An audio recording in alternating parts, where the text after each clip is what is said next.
todos, muy buenas tardes.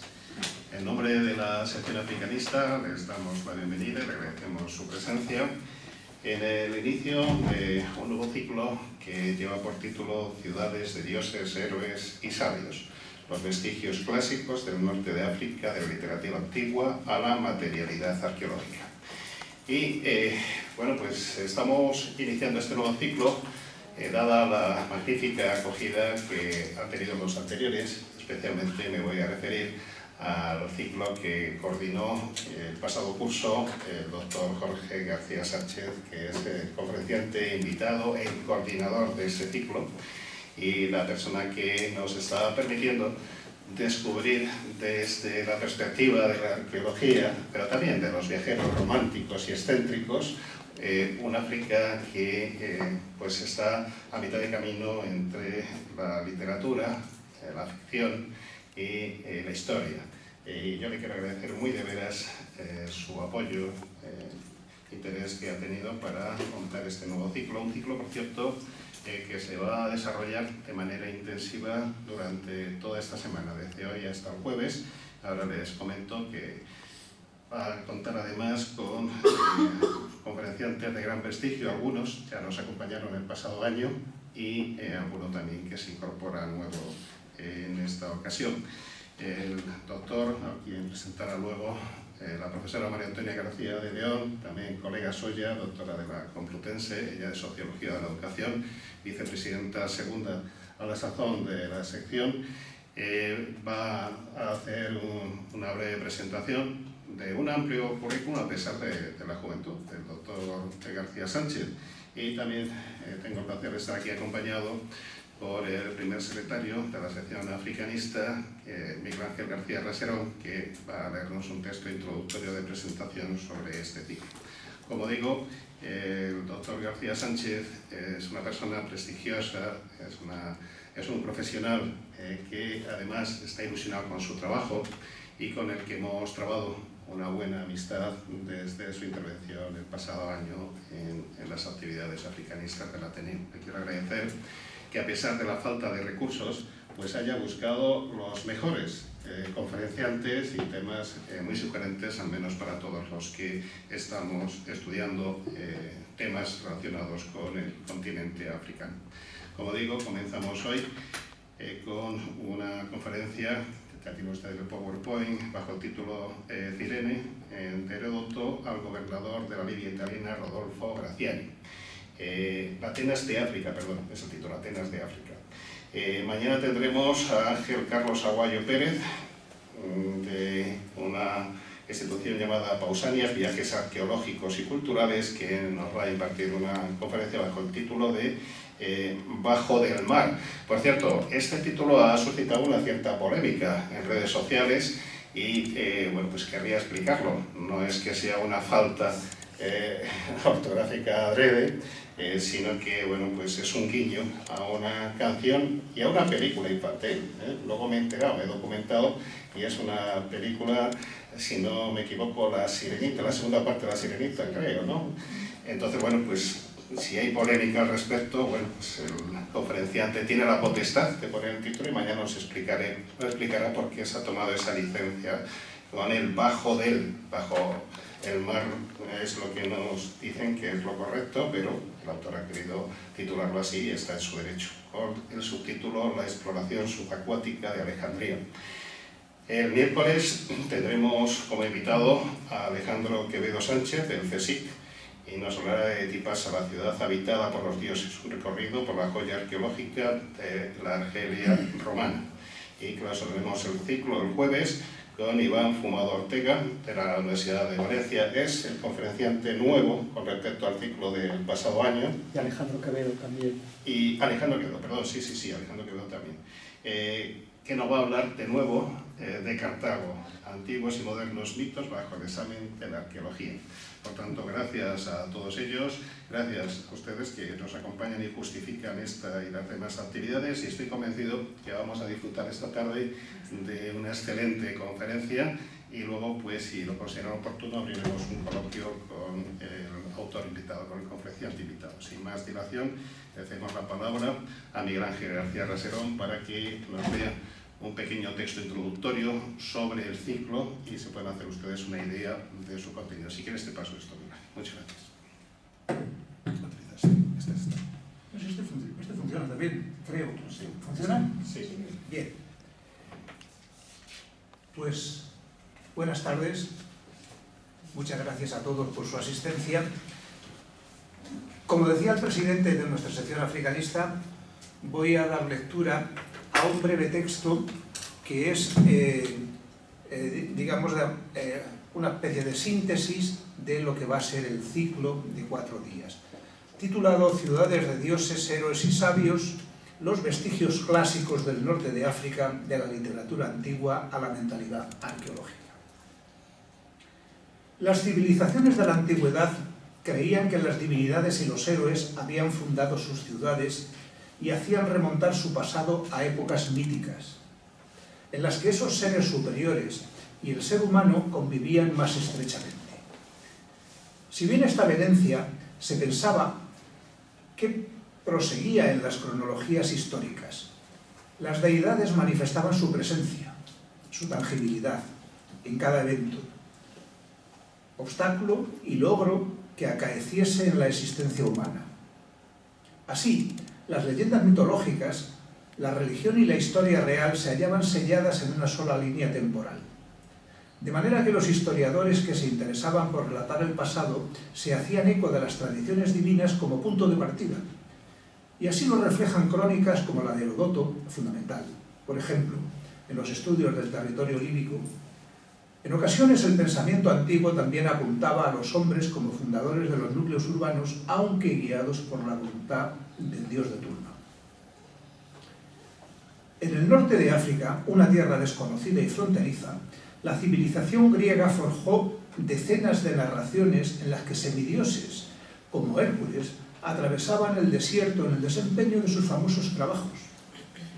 Y personajes quiméricos y caudillos míticos cumplían con las órdenes de los oráculos e instauraban nuevos asentamientos a través de procesos colonizadores, como la princesa fenicia Dido en Cartago o el tereo Bato en Cirene.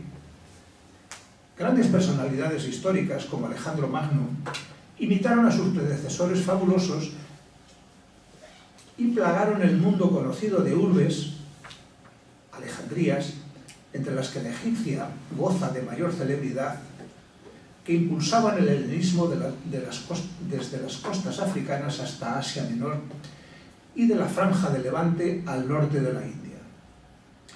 En los periodos moderno y contemporáneo se sabía que los pueblos habían rendido culto a las figuras de sus fundadores y reyes en monumentos fúnebres, como el mausoleo donde reposaba Alejandro Magno, el Herón de Bato en Cirene o la tumba real mauritana de Tipasa.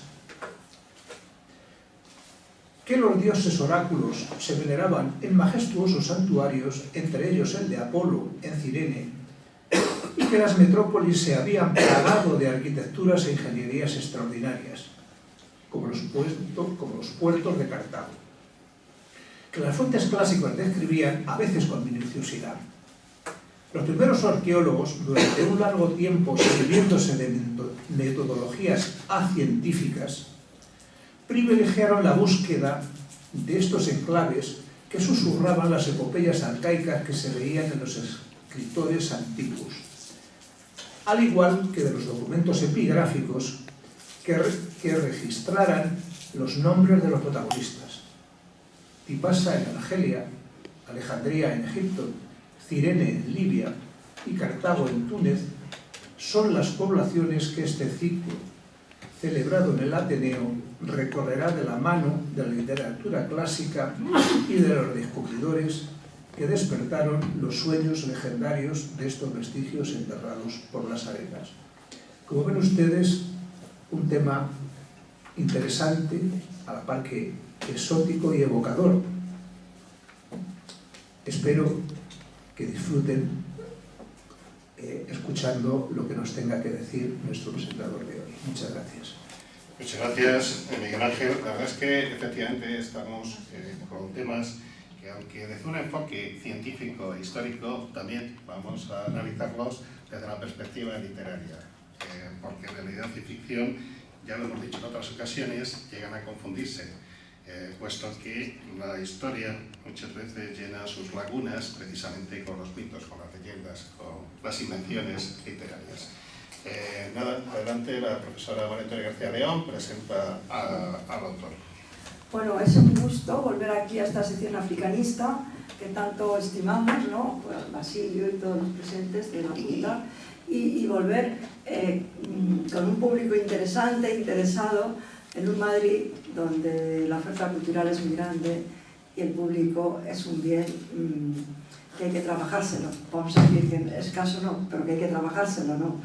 Entonces, pues ver este salón lleno un lunes aquí por la tarde realmente es muy agradable. Sin más, paso a presentar a Jorge García Sánchez, Universidad Complutense de Madrid. Jorge García Sánchez es profesor titular del Departamento de Prehistoria, Historia Antigua y Arqueología de la Facultad de Geografía e Historia de la Universidad Complutense de Madrid desde el 2017. Universidad Complutense de Madrid, nuestra alma mater, como dicen los americanos, ¿no? Yo también soy de allí. Anteriormente, entre 2010 y 2017, fue investigador Ramón y Cajal en la propia UCM, después de haber desempeñado diversos contratos postdoctorales en la Escuela Española de Historia y Arqueología en Roma, CSIC, 2006-2009. Es especialista en la historia de la arqueología y en estos últimos años se interesa en la arqueología de la época colonial y en la arqueología clásica en el norte de África, en particular en Túnez. Actualmente codirige con la profesora Fabiola Salcedo el proyecto de investigación I+D, entre comillas, identidades norteafricanas en transformación, étnicas, líbico-bereberes y romanitas, a través del imaginario funerario. Ese es el título del proyecto I+D. Yo le he pedido permiso a Jorge, porque como en las buenas películas, él ha hecho sus deberes y ha hecho una sinopsis estupenda de lo que vamos a escuchar. Y hablando de películas, que ha citado Basilio, yo el domingo pasado vi una película que me encantó, la vi con 11 años y la he vuelto a ver ahora, y seguro que la conocen, de Hitchcock, El hombre que sabía demasiado. Y sale en Marruecos, un Marruecos antiquísimo, ¿no? Reencontrarme con esas calles, ¿no? Habéis visto Marruecos, ¿no? Y esos restaurantes, en fin. Es una... pero eso es una anécdota, pero ahora lo interesante que Basilio sabe, y es el promotor, es que estamos en vísperas de un viaje a Túnez, y qué cosa tan estupenda que escuchar entrar en estas materias. Nos vamos a Túnez la semana que viene a la universidad, a un viaje muy interesante. Sin más, les leo esta sinopsis que el propio autor ha hecho, como en las buenas películas. La Atenas de África, Cirene, de Herodoto al gobernador de la Libia italiana Rodolfo Graciani. La costa líbica y en particular la región cirenaica, menos explorada por los anticuarios que otras áreas del Mediterráneo, entró en la carrera europea por conocer las antigüedades del pasado grecorromano después de las guerras napoleónicas. A diferencia de otros yacimientos, el interés por documentar los restos de la colonia helena de Cirene se dio muy pronto, sin que la ciudad sufriera una fase importante de expolio. Los artistas, militares y arqueólogos que recalaron en ella lo hacían espoleados por el renombre que de Cirene había perdurado, impreso en las letras griegas, en la historia de Heródoto, en las odas de Píndaro. Los eruditos que formaban una arqueología filológica y nostálgica atendieron a pasearse por el jardín de las Hespérides, a descubrir los parajes y monumentos donde la mitología situaba al dios oracular que había guiado a los colonos griegos, Apolo, a la ninfa Cirene, la fundadora de la urbe. Con la conquista italiana de Libia, Cirene, excavada en profundidad y restaurada intensamente para mayor gloria del moderno imperio, entró a formar parte de un nuevo mito contemporáneo, el del regreso de Roma a unas orillas que la fuerza de las armas le había otorgado el derecho de dominar. hasta aquí te Muchas gracias, el mérito es suyo. María Antonia. Y efectivamente las casualidades no existen, pero se da esa circunstancia. Desgraciadamente no vamos a poder ir a Cirene, vamos a estar al lado porque vamos a ir al Gran Sur, pero no vamos a poder adentrarnos en tierras libias. Pero lo que sí haremos esta semana es fallar el premio de literatura histórica a Heródoto. Por tanto, me parece que esta es una magnífica conferencia para abrir la semana y para abrir este ciclo. Yo quiero disfrutar de la proyección, entonces con el permiso de nuestro conferenciante y de todos ustedes voy a pasar al patio. Yo también, porque todos queremos ver. No ante el peligro.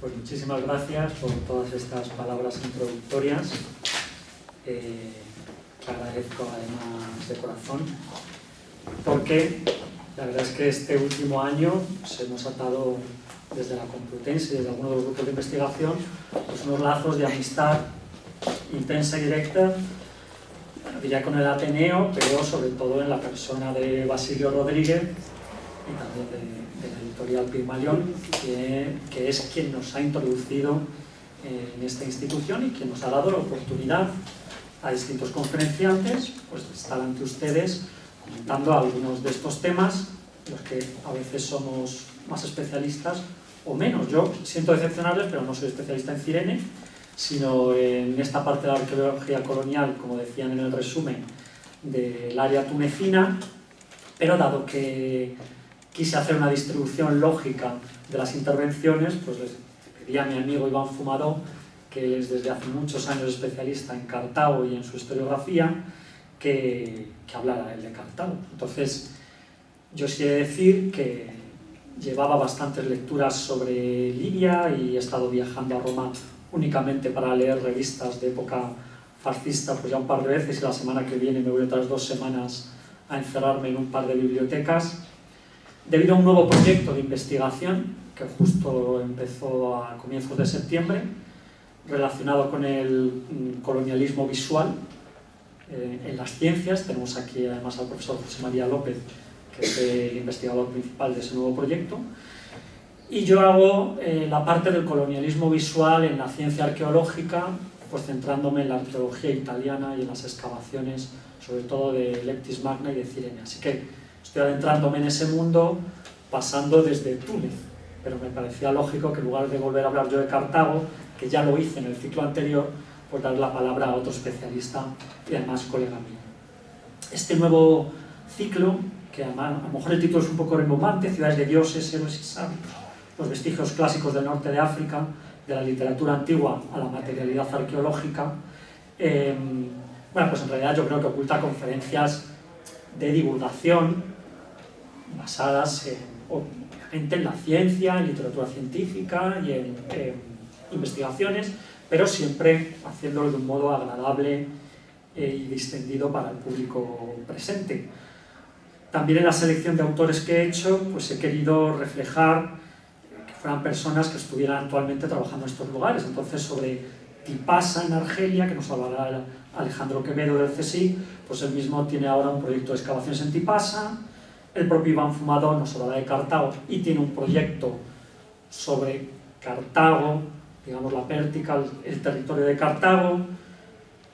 Yo acabo de terminar este proyecto tunecino hace un mes, o menos de un mes, pero iniciamos el nuevo, en el que yo me ocuparé de Libia, entonces todo tiene una lógica también científica. Sin más dilación, voy a pasar a mi conferencia, que aunque la primera diapositiva se ha desconfigurado, espero que no haya sucedido en las siguientes, ven ahí el título en chiquitito. La semana pasada estuve comprobando lo que decía el Ministerio de Asuntos Exteriores respecto a viajar a Libia, y como se pueden imaginar no lo recomiendan en absoluto por ningún motivo. Si esa es la situación en la que se encuentra ahora el país, pues imagínense también cómo habría sido en el siglo XIX o anteriormente. Estas regiones que ven aquí, ¿no? La Tripolitania, se ve el cursor, ¿verdad? Sí. Y la Cirenaica, aquí más en detalle, donde yo me centraré, pues eran regiones bastante desconocidas, puedo puedo decir, ¿no? Eran unos lugares en los que, si bien imperaba un gobierno por parte del sultán de Constantinopla, ¿no? el Imperio Otomano, sin embargo siempre habían quedado un poco marginadas, un poco aisladas, a veces con gobiernos o reyes independientes de Constantinopla, necesitando de nuevas intervenciones militares para ser vueltas a controlar,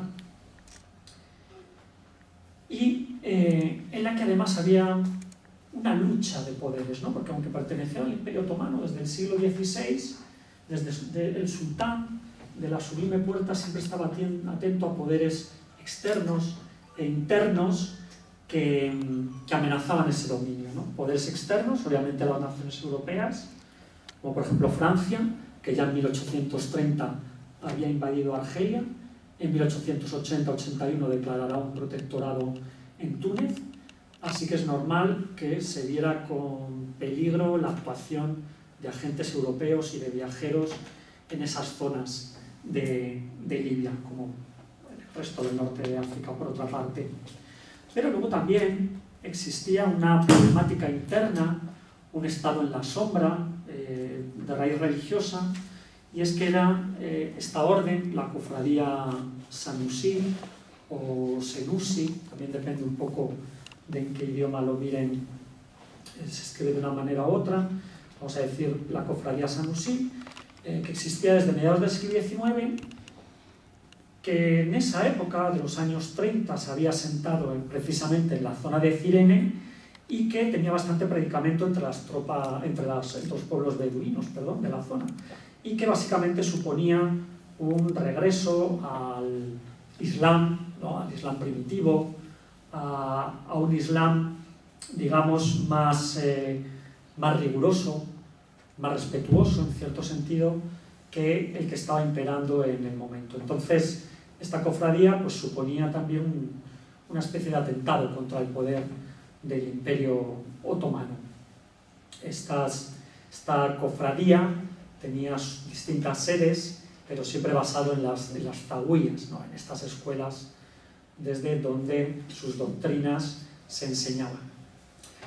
Es normal entonces que voy a empezar ahora un poco por el final, dado que ahora les hablaré principalmente de los mitos relacionados con Cirene, pero es normal entonces que los viajeros de la época, pues no todos obtuvieran los permisos para visitar tanto la Tripolitania como la Cirenaica, y que siempre que lo hacían se pensara que tenían objetivos políticos, ¿no? Más allá de lo científico, y es que en realidad los miedos del sultán eran verídicos, ¿no? Eran veraces. La mayor parte de estos viajeros siempre van a intentar estudiar los territorios del imperio para encontrar sus puntos débiles, zonas geográficas en las que producirse desembarco, cuestiones de este estilo.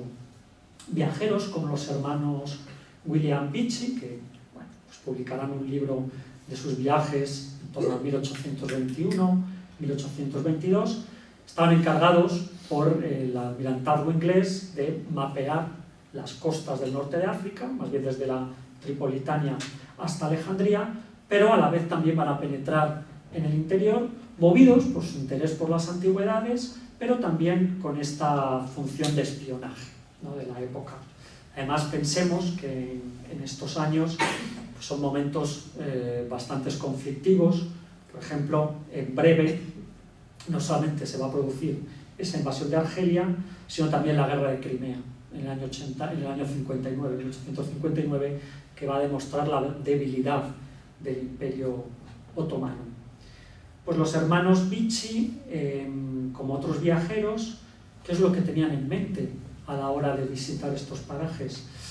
Pues poco se sabía, ¿no? Poca documentación existía, pocos mapas, pero sí se sabía que eran regiones con ciudades de la antigüedad y que podían aportar materiales, no solamente de construcción, sino obras artísticas tan importantes como las que existían en Argelia y en Túnez y sí se habían explorado, pero que en Libia, y en particular en la ciudad de Cirene, pues todavía no se había dado el caso. Sí se sabía, por ejemplo, que a finales del siglo XVII Un cónsul francés se había llevado 600 columnas de otra ciudad, de Lectis Magna, a París para decorar Versalles y otras iglesias y palacios, o los ingleses también en torno a las guerras napoleónicas habían trasladado prácticamente 40 columnas a Inglaterra, que ahora se conservan en este entorno, en Great Windsor Park, con lo cual se sabía que estos yacimientos pues, podían aportar obras de arte o incluso corroborar historias que existieran en las fuentes antiguas. Eso sí, los viajeros que a partir de este momento se desplacen a estos lugares conocen perfectamente las fuentes clásicas que han hablado de ellos, son sus guías. Heródoto, Píndaro, la famosa Oda Novena, el himno de Apolo de Calímaco, son los autores que leen antes de viajar a Libia. ¿Y qué nos dice, por ejemplo, Píndaro? Y entramos ya en materia mítica, en esta tierra de leyendas, respecto a la fundación de Cirene, una ciudad, una colonia griega. Si observan el texto de Píndaro, nos habla de la fundación por parte tanto del dios Apolo como de una ninfa, Cirene o Curana. Es hija de un rey de Tesalia, de Ipseo, y no le gusta precisamente la vida cortesana. Esta Cirene, digamos que se entretenía más cuidando el ganado, los pastos de su padre, defendiéndolo de los animales salvajes, ¿no? Dice el texto muy bonito de Píndaro, que bueno, se entretenía con jabalinas, con cuchillos, degollando a las salvajes fieras, no le gustaban las ruecas ni los goces de los banquetes con sus amigas, ¿no? Ella era más bien una persona que disfrutaba de la vida campestre, y en una ocasión Apolo se la encuentra estrangulando con sus propios brazos, como podría mostrarnos esta imagen, a un león. Apolo, claro, ya se queda prendado de ella por esta actitud, por esta fuerza, y en lugar de violarla directamente, que es lo que, dicho así, hacían los dioses con los seres humanos, se para a reflexionar y le pregunta al centauro Quirón que cómo puede aproximarse a esta ninfa. Y el centauro Quirón, pues muy inteligentemente, le dice que, bueno, pues, tenga una actitud quizá un poco más cívica, pero eso sí, que se case con ella y que se la lleve a un jardín de Zeus que existe en otras tierras, como ven, pues, con anchos prados, donde esta ninfa Cirene se convertirá en la reina, propiciado pues por la propia señora, vamos a decir la personificación de ese país, que es Libia. En otras versiones del mito es un rey líbico o libio el que le concede ciertos terrenos a la ninfa, pero que en cualquier caso se casarán allí, habitarán de una forma feliz, y Cirene se convertirá en la reina y diosa protectora de esas tierras. No solo eso, sino que además este mito se va a convertir en el relato identitario de los habitantes griegos de Cirene, ¿no? De los colonos, y tanto es así que esa hierogamia, esa unión entre la ninfa y el dios, va a quedar petrificada en forma de un templo en la terraza del santuario de Apolo, en época helenística, en esta construcción que ven aquí, en el bosque de los mirtos, ¿no? El bosque de la Mirtousa, que no es ni más ni menos que la Acrópolis, el nombre de la Acrópolis de Cirene, aunque luego esa denominación se va a extender a la terraza que hay a sus pies y donde se funda el santuario. Esta ha sido una reconstrucción de ese bosque legendario donde yace Apolo con la ninfa. Y que ven en este recuadro en rojo. Ese mito, por tanto, es la historia fundacional de los griegos en Cirene y, por lo tanto, un elemento identitario fundamental para ello, y tanto es así que pasa a decorar además el frontón principal del templo de Apolo. Hay distintas versiones de este templo, conservamos las esculturas excavadas por los arqueólogos italianos del siglo IV a.C., pero como ven, aquí se encuentra el dios Apolo, el dios oracular, un pie de Poseidón. Fíjense en esto, porque ahora voy a hacer una mención específica a otra obra de arte, y en esta posición sedente la ninfa Cirene. Se dice que el famoso vaso Portland del British Museum, quizá lo conozcan, quizá lo han visto en el British Museum, entre otras interpretaciones, puede ser que la imagen que nos está mostrando sea precisamente esta unión entre Apolo y Cirene, ¿no? Tendríamos este contexto del bosque de mirtos, Apolo siendo conducido por el amor, por este Eros, hacia la ninfa, veanla en esa posición sedente, como en la escultura del frontón, protegida o ante la atenta mirada de Anfítrite y de su esposo Poseidón, cuyo pie también veíamos en las esculturas anteriores. Esto es un vaso de época augustea, seguramente un regalo principesco, se dice que del propio Augusto, pero que refleja muy bien ese ambiente cultural del príncipe Augusto en el siglo I, porque además él era pues, un devoto de Apolo, y no solamente eso, sino que según nos cuenta Suetonio, el propio Augusto se hacía descendiente directo, hijo del dios oracular, ¿no? En el texto de Suetonio nació 9 meses después y fue considerado siempre hijo de Apolo. Bien, si esta es esa versión de Píndaro, de Calímaco, vamos a ver las noticias etnológicas y antropológicas que nos da otra fuente, las famosas historias de Heródoto en su libro cuarto, en el que nos habla de una preciosa historia fundacional de los colonos, y ahora les voy a situar geográficamente, de los colonos de la isla de Tera, quizá en la actualidad lo conocen mejor como Santorini, e incluso lo han visitado, al norte de Creta, y también veanlo en relación con el santuario de Apolo en Delfos. Esto es una vista actual de hace 3 o 4 años de la fantástica ciudad, en la Acrópolis de Tera. Pues bien, en esta versión de Heródoto, él en realidad refleja 2 historias, ¿no? La de los tebeos originales, ¿no? De donde parte la colonización, en el siglo VII, en torno al 630 a.C., y la de los cireneos, ¿no? Tiene las 2 versiones, las de los colonos asentados y los de la isla de donde partieron. No me detengo mucho porque sería largo explicar las 2 versiones, pero bueno, básicamente en un oráculo dado por Apolo a una delegación de tereos que iban por otro motivo, les dicen que tienen que fundar una ciudad en Libia, ¿no? En el norte de África. Como tampoco saben dónde está ese lugar, los tereos no hacen nada y durante una serie de años se producen grandes carestías, se desertifica la isla, hay grandes penurias y vuelven a acudir al oráculo para ver qué está pasando. Y es que no han fundado la ciudad según se lo indicaba el dios.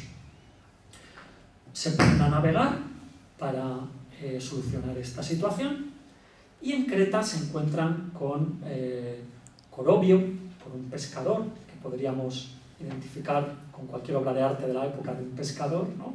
En Creta, que les indican dónde pueden ir a sentarse en este primer momento. Lo hacen en una isla, en Platea, que les he señalado aquí, dejan al pescador guardando ese primer lugar de desembarco y vuelven a Tera, donde ya por fin, pues con 2 naves de guerra, 2 pentecónteros y un guía, el tal Bato, que otros llaman Aristóteles, quizá Aristóteles haga el nombre original y luego pasa ya a denominarse Bato o Batos, que se supone que significaba rey en líbico. Entonces van con 2 naves de guerra ya a colonizar esa isla de Platea. Los pentecónteros, como indica el nombre, son naves con 50 remeros. Así que pongámonos que había 50 colonos griegos, pero luego siempre da pie a que haya más tripulantes, 25 y 25 más por nave, así que en torno a 150 hombres. No van con mujeres, navegan los hombres. Ven aquí unas imágenes de estos barcos de guerra y se produce este hecho por lo siguiente. No hay que romantizar mucho estas navegaciones de los colonos. Son guerreros que van devastando todos los lugares por los que pasan. Y nos lo dicen muchas fuentes. Pues lean un poquillo este texto de Homero, de cómo van destruyendo ciudades, capturando a mujeres para luego tener esposas en el lugar al que se dirigen, van saqueando, cogiendo animales para alimentarse durante el viaje, a quien no los matan, los convierten en esclavos para venderlos o para servirse de ellos a donde lleguen. Es decir, la imagen es bastante cruenta, ¿no? Lean estos textos que como arrastran a mujeres y niños y llevan la muerte a los hombres, por ejemplo, en Egipto. O este otro texto que a mí me gusta mucho, o dos textos, de un mercenario, Arquíloco de Paros, que se va a colonizar en la zona del norte del Egeo, Tasos, y ven cómo se define él mismo y a sus compañeros, ¿no? En Tasos nos reunimos toda la basura de Grecia. O cómo es su vida: me gano mis chuscos de pan con la lanza y el vino de Ismaro con la lanza y bebo apoyado en la lanza. O sea, que están siempre guerreando. Esos son,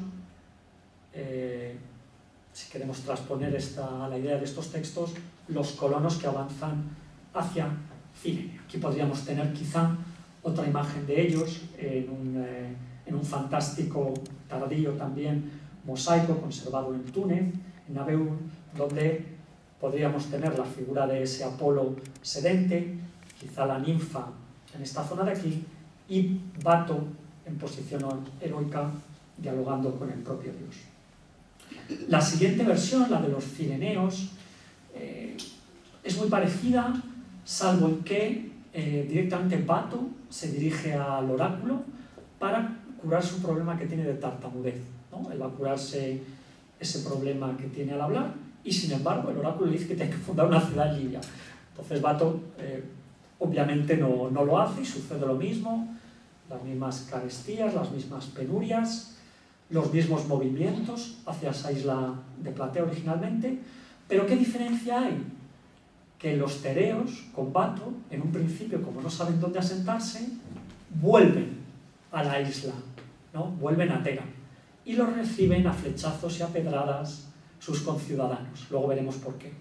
Pero los reciben a flechazos y a pedradas. Y tienen que volver a marcharse y asentarse en Platea.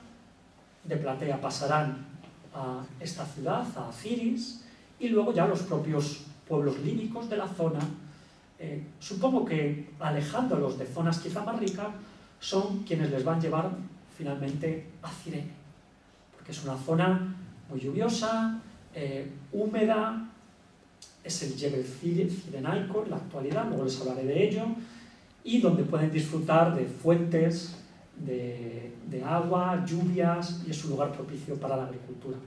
Fíjense también en este nombre de Hespérides, ya que lo tenemos al lado, que es la actual Bengasi. Hespérides es el nombre griego. Bien, pues esta historia que nos transmite Heródoto ha podido ser, bueno, medianamente corroborada por una fantástica inscripción descubierta en 1922 por los arqueólogos italianos, en la que, aunque es un texto posterior del siglo IV, nos habla también de situaciones de ese siglo VII. Fíjense en algunas cuestiones que he señalado en rojo, como el designio oracular de fundar Cirene. Esto es una inscripción escrita en el siglo IV por los propios cireneos. Nos habla de Bato como conductor, como fundador, y cómo se hace la distribución de quienes van a acompañarle, ¿no? A un hijo de cada familia se hace un sorteo o se hace una elección, y uno de cada dos hijos van a acompañar a Bato, más todos aquellos que voluntariamente lo quieren hacer. Esto se suele realizar porque en esta época Grecia, pues bueno, tiene esas ciudades griegas tienen un problema de sobrepoblación, son lugares montañosos y hay problemas con la agricultura, a veces quieren quitarse a elementos políticos peligrosos de encima y los mandan a colonizar. Bueno, supongo que son historias que ustedes conocen. Y firman un contrato, digamos, con esos colonos, por los que, si lo pasan mal, hasta un periodo de 5 años les dejan volver a Tera. ¿Por qué les habían recibido a pedradas a los anteriores? Pues porque no habían dejado esperar 5 años y habían regresado antes.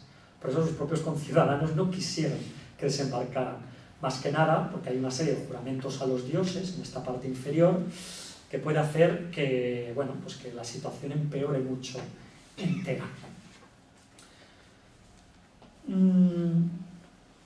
A mí me gusta esta parte de la ritualidad y cómo se hacen maldiciones, se queman figuras de cera para a la hora de establecer este contrato con las divinidades, ¿no?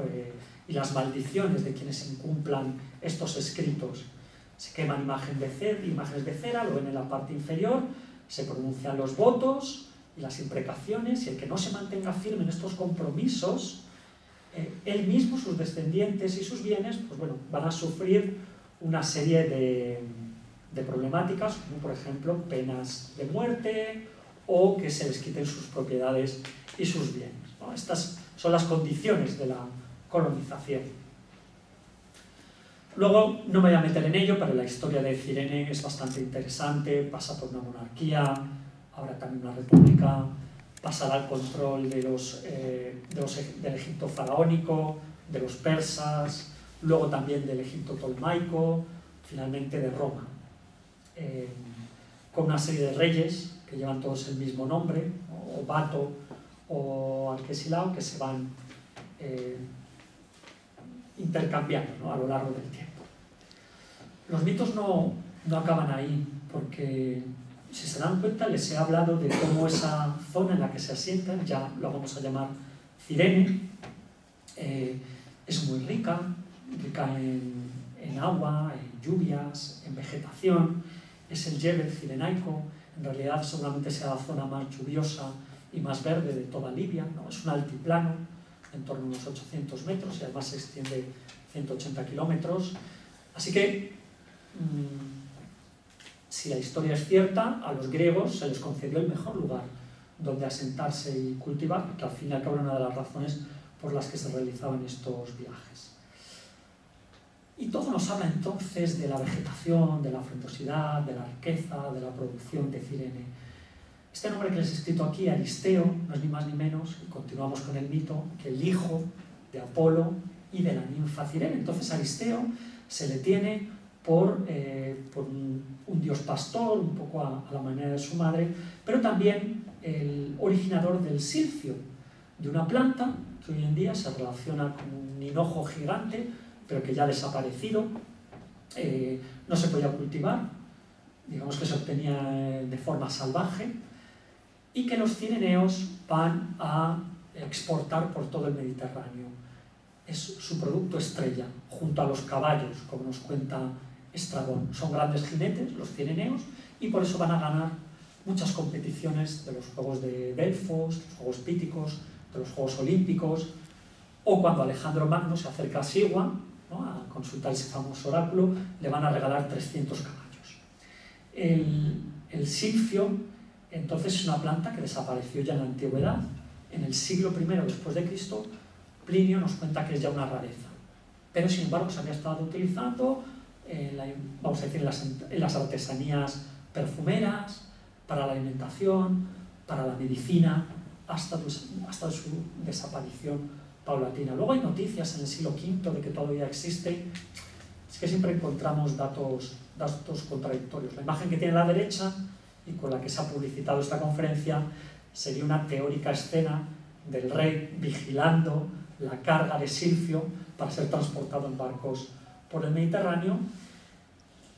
Y fíjense cómo se van entremezclando la realidad histórica, la política y los mitos, que el silfio se va a convertir también en pues una de las imágenes, uno de los símbolos de la Bengasi italiana, ¿no? Esta es la plaza 28 de octubre, y el silfio está coronando este obelisco en el centro de la plaza.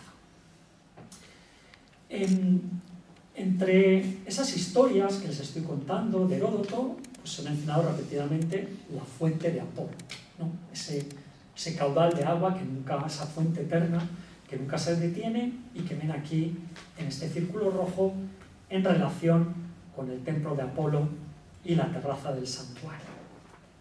Esto es un lugar, una serie de manantiales naturales que existieron siempre y que existen todavía, y que existían en el siglo XX en época italiana, que poco a poco se van haciendo sacros, ¿no? Porque es Apolo y la ninfa Cirene quienes están propiciando la existencia de esos caudales subterráneos, ¿no?, en torno a unos 300 metros. Se convierte en un lugar al que van los peregrinos, pues desde prácticamente el siglo VI a.C. hasta el siglo V después de Cristo, y hay grafitis ya cristianos de los viajeros que pasan por allí. También hay escritos en griego de los sacerdotes de Apolo que van reformando, van haciendo fuentes en esta fuente principal de Apolo. Piensen que tendría fachadas de arquitectura griega delante, que algunas zonas serían accesibles y otras no. En su interior hay nichos donde se colocan exvotos y esculturas. Una parte que era más dedicada como Ninfeo, a Cirene y las ninfas, y otra parte quizá más privativa del sacerdocio a los cultos religiosos.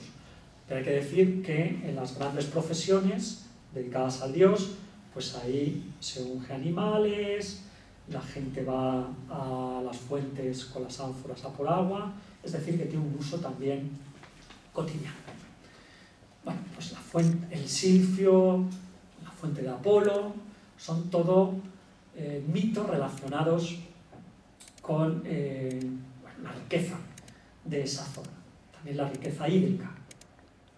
Les decía antes que se fijaran en el antiguo nombre de Bengasi, en Hespérides, que luego pasará a llamarse Berenice en época helenística, porque va a ser la sede de otro de los mitos más importantes en relación con la Cirenaica, del jardín de las Hespérides. Las Hespérides son 3 ninfas que cuidan unos árboles cargados de unas manzanas doradas que están dotadas con el poder de aportar la inmortalidad. Son manzanas que dan la inmortalidad y que se convierten en el objetivo de uno de los trabajos de Hércules, si lo recuerdan, en el cual pues, Hércules tiene que apoderarse de las manzanas de las Hespérides, vigiladas no solamente por estas ninfas, sino por una gran serpiente o un gran dragón, que es lo que vemos en las imágenes de la cerámica o en este tetradracno. Seguramente la primera imagen de este mito del 500 a.C., para apoderarse de estas manzanas doradas del jardín de Hera. Si reconocen la escultura, pues perfectamente reconocible, ¿no?, del famoso Hércules Farnesio, como es una escultura helenística, su significado no solamente lo encontramos desde la visual frontal, hay que darle la vuelta para entender el significado de la escultura. En ella Hércules tiene en su espalda esas 3 manzanas que acaba de conseguir y está en actitud de reposo, ¿no?, lo que le ha costado luchar contra esta serpiente, etc. Pero lo que me interesa también es que se queden con la idea de cómo en monedas, seguramente las primeras monedas de Cirene, ya los reyes griegos identifican su territorio, su reino, con el jardín de las Hespérides. Recuerden que también habíamos hablado del jardín de Zeus, donde Apolo llevó a la ninfa por el consejo del centauro Quirón, y con el Silfio, ¿no? Las monedas son un vehículo de propaganda masiva en el pasado, en la antigüedad clásica. Y esto es lo que los reyes quieren simbolizar y mostrar en el mundo mediterráneo, ¿no?, la riqueza del Silfio y las Hespérides. Vamos a entrar en un poco más de materia arqueológica.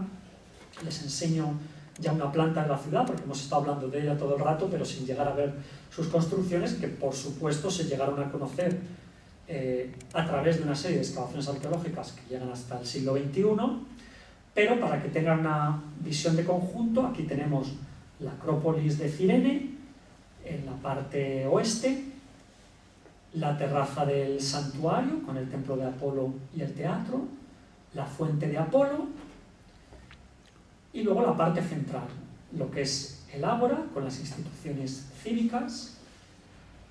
Hay una parte extraurbana, este santuario de Zeus, una vía sacra principal, lo que los arqueólogos han llamado de forma artificial la vía de Bato, que conduce de la Acrópolis y del santuario a lo que será esta zona de aquí, que es un gimnasio helenístico. Es un gimnasio del siglo II a.C., es decir, el lugar que dota de su carácter helénico a los habitantes de una ciudad, ¿no?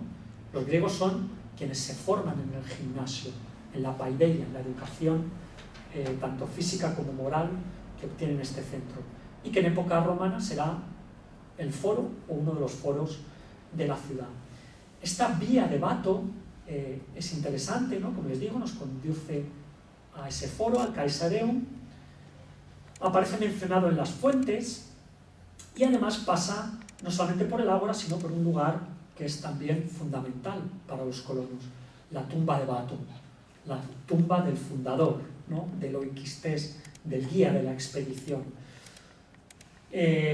Lo que conservamos hoy es posterior, será en torno al siglo V a.C., en este caso rectangular, con una cubierta a 2 aguas. Originalmente sería un túmulo, quizá de materiales menos nobles, pero bueno, me gusta que vean cómo guardan ese recuerdo a lo largo de distintas épocas, de distintos dominios, de persas, de egipcios, de macedónicos, de tolemaicos y de romanos, el lugar donde fue enterrado Aristóteles, o también llamado Bato, ¿no?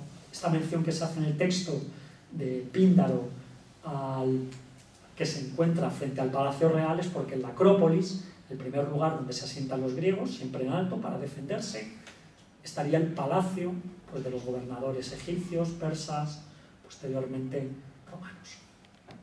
Hasta aquí lo que se conoce leyendo estas fuentes, pero poco se sabía de la arqueología real de este lugar, y cuando los viajeros empiezan a frecuentar en el siglo XIX el yacimiento, se van a llevar la gran sorpresa de encontrarse con una de las necrópolis más grandes del mundo antiguo, quizá unos 20 kilómetros cuadrados de necrópolis, la necrópolis del sur, la necrópolis del oeste, y fíjense en este nombre, Wadi del Gadir, porque luego haré una referencia, Wadi del Gadir, la necrópolis del oeste, o la necrópolis del norte, que está en el camino que va directo a la costa, porque se han fijado, Cirene no tiene puerto, su puerto se encuentra yendo por este camino de la necrópolis hacia la ciudad de Apolonia, que es su puerto, mientras que por aquí, hacia el oeste, nos iríamos a Hespérides o Bengasi. A partir de aquí se van a dar una serie de exploraciones en las que no voy a entrar mucho, al menos una de ellas un poquito más, que nos van a dejar todo un mundo de grabados, de dibujos, a partir de esa visita de los hermanos Bichi, y que cada viajero, con sus publicaciones y con sus ilustraciones, va a ir expoleando a los siguientes para visitar esos lugares, para ir documentándolos, cartografiando, haciendo plantas, copiando detalles que hoy en día han desaparecido y que conocemos por sus publicaciones, o también, bueno, y por desgracia, expoliando directamente obras de arte de estos lugares. La necrópolis o las necrópolis pues abarcan desde el momento de la fundación hasta el siglo V después de Cristo. Ahora mismo les voy a pasar una serie de imágenes para que vayan viendo simplemente flashes de la tipología de las tumbas. Tenemos de muchas modalidades, hay desde hipogeos excavados en la roca con fachadas jónicas y dóricas, a templetes exentos. Esta es la típica reconstrucción que hacían los artistas de la época.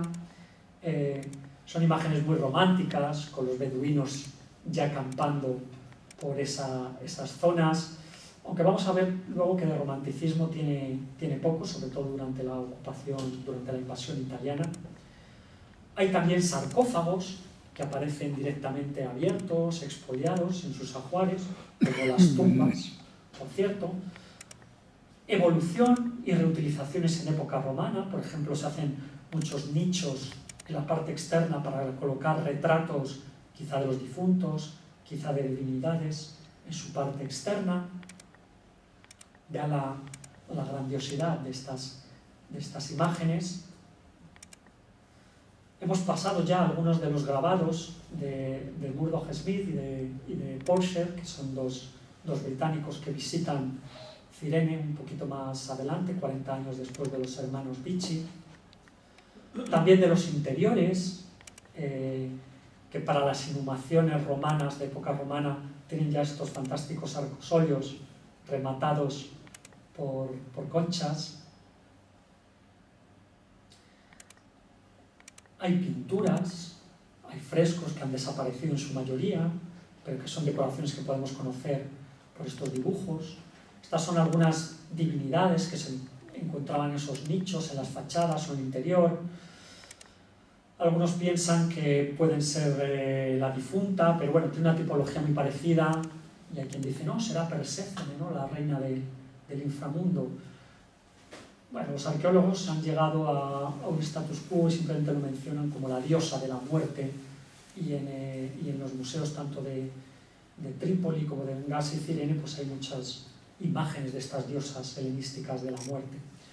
Las pinturas, que han desaparecido en su mayor parte, pero aunque han quedado registradas, por ejemplo, esto es un dibujo de los hermanos Dicci, de una de las tumbas, que la historia es curiosa, porque en sus escritos, al ver estas mujeres que son negras, ellos no podían entender que fueran griegas o que fueran líbicas, con una vida doméstica normal o con un estatus social, digamos, alto, y siempre decían que eran imágenes de esclavas, ¿no?, que estaban mostrando el día a día, la vida cotidiana de las esclavas que vivían en Cirene. Este es otro de los viajeros, ¿no?, Jean-Raymond Pachot, que también hace una publicación sobre Cirene en 1825, un viajero que muere unos años después, se suicida, bueno, tiene unas malas experiencias durante sus exploraciones, pero que a la vez, como les decía, expolia nuevos viajeros y el expolio de lo que se estaba documentando. Tanto es así que estas metopas ahora se encuentran directamente en el Museo del Louvre en París. Bueno, y más imágenes de las tumbas pintadas, con ceremonias rituales y religiosas, competiciones deportivas, que sería lo típico que se hacía en ese gimnasio helenístico después convertido en anfiteatro. Si me detengo un momentito para acabar con esta sección en el viaje que van a hacer Robert Murdoch Smith y Edwin Porcher en 1860-1861, también con fines de espionaje y artísticos. Fíjense en las fechas, 1860, en este año se va a producir una matanza de judíos y cristianos en Damasco, y 3 años antes, en 1857, se ha dado el motín de los cipayos en la India. Sé que los europeos están viendo este mundo musulmán, este mundo africano, asiático, bueno, pues digamos que con desconfianza, ¿no?, con temor hacia estas posibles guerras santas, y estos dos personajes, que son militares, pues son enviados también al interior a seguir documentando las ruinas, pero esta vez van con un acuerdo firmado con el propio sultán, es decir, llevan un permiso legal de exportación de las obras de arte y un acuerdo con el British Museum y la Armada Británica, ¿no? La Armada Británica está siempre detrás, ayudando en estas misiones, que como les digo, son realmente políticas, para extraer por mar esas obras de arte.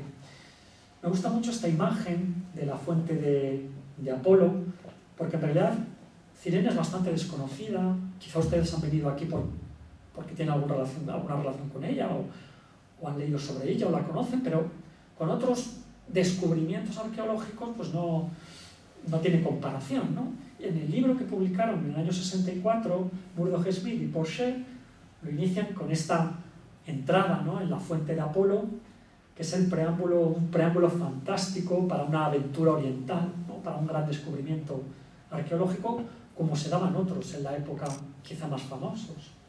Pues el primer impacto de Petra, de Burckhardt en 1812, con el tesoro de los nabateos, o a la derecha las impresiones que pudo tener Schliemann con Troya, o 6 años después, en el 76, con Micenas, ¿no?, con esa Puerta de los Leones. Quizá ustedes tengan más en mente esas primeras imágenes con famosos yacimientos arqueológicos más que con el de Cirene. Bien, nos encontramos en 1860 y estos viajeros llegan con grandes prejuicios hacia las poblaciones beduinas asentadas ahí. Es la tribu Hassa, que básicamente vive en las ruinas, no diré tanto de Cirene como en las ruinas de las propias tumbas. Viven en el interior de las tumbas, y aunque han conservado siempre el recuerdo de la ciudad griega, que en lugar de Cirene la llaman el Crena o el Grena, pues les han dado nuevas denominaciones a esos lugares mencionados en los mitos, ¿no? La fuente de Apolo ahora es la fuente eterna, Ain Shabbat, porque nunca para el agua. Y han forjado nuevas historias, como por ejemplo que una gran serpiente la guarda en su interior, o que hay espíritus. Entonces, ¿que van los europeos a explorar dentro? Pues, inshallah, ojalá no vuelvan de su interior, ¿no? Esto es lo que les desean a estos dos viajeros, porque en realidad quien todavía domina en el yacimiento de Cirene pues es la cofradía Sanusí, potencialmente anti-europea. Fíjense lo curioso de que el dibujo de Porcher está mostrando a un europeo, a uno de ellos dos, pero luego el grabado del libro, que es ya más de índole orientalista, lo que nos muestra es un beduino, ¿no? Ya el grabado ha cambiado respecto al dibujo para atraer más a los potenciales lectores europeos. Esta tribu al-Hasha, pues además a las necrópolis las llama el zoco, el sug, porque todas estas fachaditas de tumbas griegas les parece que son las tiendecitas de un zoco. Entonces hasta en eso ha cambiado la denominación. Y eso sí, lo que se encuentra en el interior de las tumbas es a los beduinos realizando su vida en ellas. Los ajuares de las tumbas desaparecieron hace siglos y va a haber una actitud muy crítica por parte de los occidentales hacia estas formas de vida de los beduinos locales. Construcciones realmente existían otomanas muy pocas, ¿no? La mayor parte de la habitabilidad se da en el interior de estas tumbas. Fíjense incluso un texto ya avanzado de los años 30 de un autor francés, cómo se sigue reproduciendo estas visiones negativas, ¿no? Los indígenas miserables instalados en las viviendas de los muertos, se adivina lo que hicieron, ¿no? Frescos destruidos, columnas despedazadas, hacían fuego y al anochecer, con todas esas colinas de las necrópolis iluminadas, pues hacía un efecto fantástico, fantasmagórico, ¿no? Y luego nos habla de lo que han hecho los italianos. En el año 30 han expulsado a estos huéspedes peligrosos e indeseables. Bien, imágenes en las que también de una manera muy orientalista se repite esta visión de los beduinos cocinando, haciendo su vida en el interior, incluso algunos de ellos son almacenes o tienen a sus animales protegidos dentro de estas tumbas. Pero ellos hacen lo mismo, ¿no? Obviamente Murdo Smith y Porcher montan su campamento en el interior de una tumba. Aquello que están criticando los ven con todas las comodidades, camas de campaña, sillas coloniales, cámara fotográfica, porque van a hacer algunas de las primeras fotografías del yacimiento, armados, cocinándose. Van a contratar a una serie de peones, gracias a algunos de los sheiks locales, ¿no? Un poco en lucha y siempre con problemas con la cofradía Sanusí, y van a ser quienes identifiquen el lugar donde se encuentra el santuario de Apolo y el templo de Apolo en particular. Excavan distintas zonas, no voy a entrar en ello, pero principalmente se concentran en lo que todos los viajeros están buscando, el templo de Apolo. ¿Por qué? Porque es lo que han leído en las fuentes clásicas desde siempre. Un santuario de Apolo que tiene múltiples construcciones en las que no me voy a detener, pero sí destacar es el teatro, que los romanos convertirán en un anfiteatro posteriormente, el templo de Apolo, fíjense la zona de la fuente, e incluso unas grandes termas romanas, luego con añadidos bizantinos, unas termas romanas de Trajano, que luego va a ampliar y reformar Adriano. Es decir, un lugar riquísimo en construcciones antiguas, pero que estos viajeros se encontrarían más o menos de esta manera, ¿no? Las plantas de los edificios todavía no se habían definido, y mucho menos la del propio templo. Aquí, con obreros locales, van a producirse las excavaciones de estos viajeros y van a identificar el lugar por esta famosa escultura, que encuentran además fragmentada prácticamente con cientos de pedazos, pero que después reconstruidos van a dar lugar a una de las imágenes de culto de Apolo, ¿no? Una de las imágenes de culto del templo, un Apolo citarero, en este caso es tardío, es del siglo II después de Cristo, es ya romano, pero en su acepción oracular. Es el Apolo al que han consultado los tereos. Es un Apolo pítico y por eso tiene también a la serpiente que protegía Delfos y que Apolo expulsó o mató a flechazos, ¿no? Es el Apolo oracular que estos dos viajeros encuentran en el templo y que, por supuesto, van a trasladar junto a otras prácticamente 150 estatuas con trineos, tirándolos de noche desde las zonas excavadas para que los locales no se den cuenta de lo que están haciendo y metiéndolo en la tumba o en escondrijos que van preparando para que luego los marinos ingleses se los lleven a Londres al final. Los marinos ingleses, que por cierto tuvieron también muchos problemas con la población local porque se bañaban desnudos en la fuente de Apolo. Pero ¿qué era en ese momento esa fuente eterna? Era el lugar donde las mujeres cogían el agua para sus casas, para las tumbas. Entonces, al igual que hicieron las griegas, las mujeres beduinas iban con sus ánforas, recogían el agua, pero ¿qué pasa en 1861? Que se encontraban a los marinos ingleses bañándose y chapoteándose en ellas. Por eso, esto va a generar grandes conflictos con la cofradía Sanusí y que intenten torpedear el traslado de obras a Polonia, a la costa, aunque como les digo, al final 150 esculturas terminarán en el British Museum. Otro de los relieves más famosos, y con esto acabo esta sección, es la encontrada en el templo de Afrodita, que es este fantástico relieve de la ninfa, de nuevo, estrangulando al león, siendo coronada por Libia, ¿no? Por otra personificación de este territorio. El león, como ven, juega un papel muy importante en Cirene, es un gran símbolo, muchas de las fuentes tienen cabezas de leones y también algunas historias cuentan que Bato se curó de su tartamudez una vez que se encontró con un león de frente. Entonces, supongo que al final acudir al oráculo de Delfos le sirvió de algo, ¿no? Consiguió el objetivo final. Paso a una parte final de esta conferencia, no les quiero entretener mucho más, pero unos 20 años después de esta visita de Mordechai Smith y de Porcher, se va a producir un acontecimiento que va a influir mucho en la Italia ya unificada. Italia llevaba unos 20 años siendo una nación. Digamos que tenía un cierto sentimiento de inferioridad por no poseer territorios coloniales y tenía la vista echada sobre lo más cercano. Véanse la distancia mínima que hay entre Sicilia y Túnez. Cuando se proclama el protectorado francés, pierden de repente las esperanzas de hacerse con ese territorio del norte de África y dirigen su mirada hacia Libia. La prensa en esas décadas va a crear pues, una propaganda propensa a estimular en la población italiana ese sentimiento de que hay que regresar a ese lugar del norte de África en el que ya los romanos estuvieron, ¿no? La Libia había sido romana, había sido conquistada por las armas, por las legiones romanas.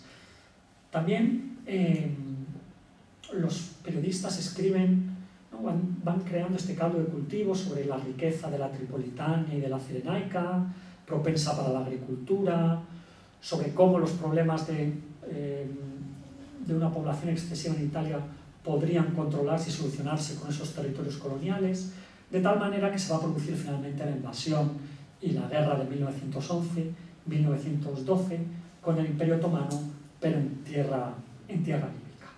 Vean además esa propaganda que utilizaron, no de una conquista aislada, sino es un regreso a un territorio que ya fue italiano, ¿no? Esa idea de que los italianos del siglo XX son los antiguos romanos y entonces tienen, por tanto, no solamente el derecho, sino también el deber de civilizar de nuevo esas regiones mediterráneas.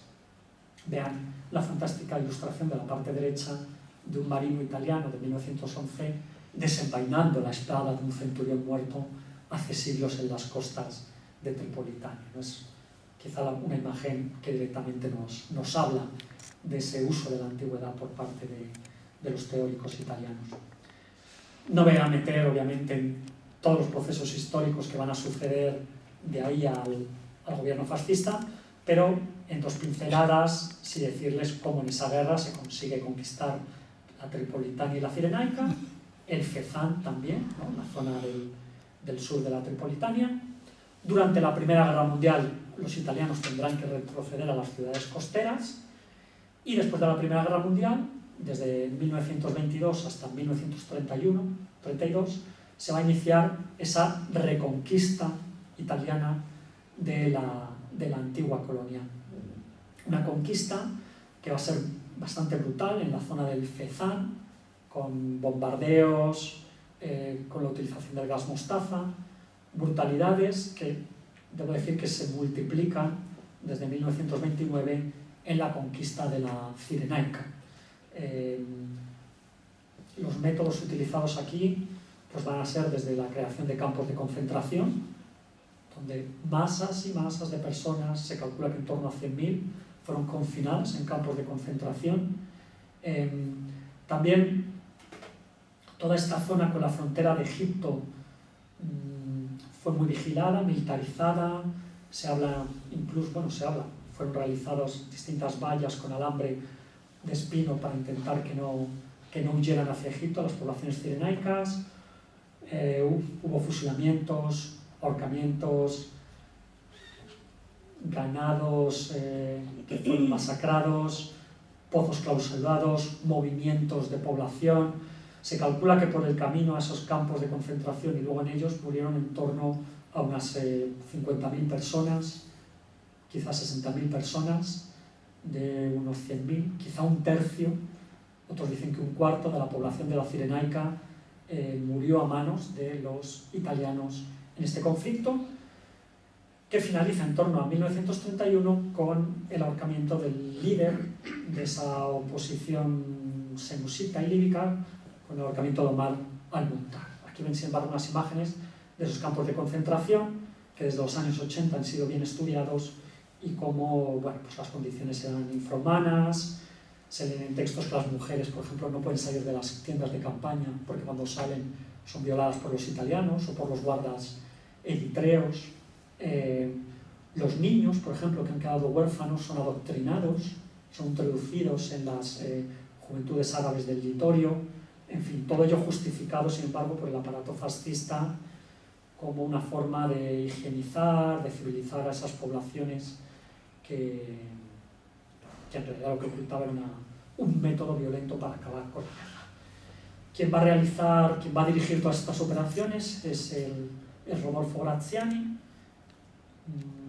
Él mismo se veía una especie de condottiero italiano, un descendiente de Escipión y de los Césares, ¿no? Le gustaba que le llamaran Escipión, pero los locales, sin embargo, le llamaban el carnicero del Fezzan. O sea que fíjense en las distintas imágenes que se pueden tener de una misma persona.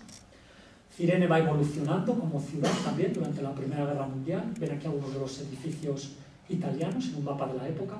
La iglesia de San Francesco, lo que luego será un museo británico más adelante. Ven aquí el Ridotto, el Castello, estación de radio, es decir, todos estos establecimientos habilitados para la vida moderna en el yacimiento, también porque nos encontramos en los años de la Primera Guerra Mundial y luego de esa guerra contra los locales. Las tumbas vuelven a ser ocupadas porque esta carretera que va a la costa es importantísima, es fortificada por los italianos, y en el propio santuario, bueno, ahora vamos a ver esas imágenes, esta zona que ven aquí, con esta piazza Guevara, es esta curva que hace esta imagen, es como una pequeña ciudad italiana, ¿no?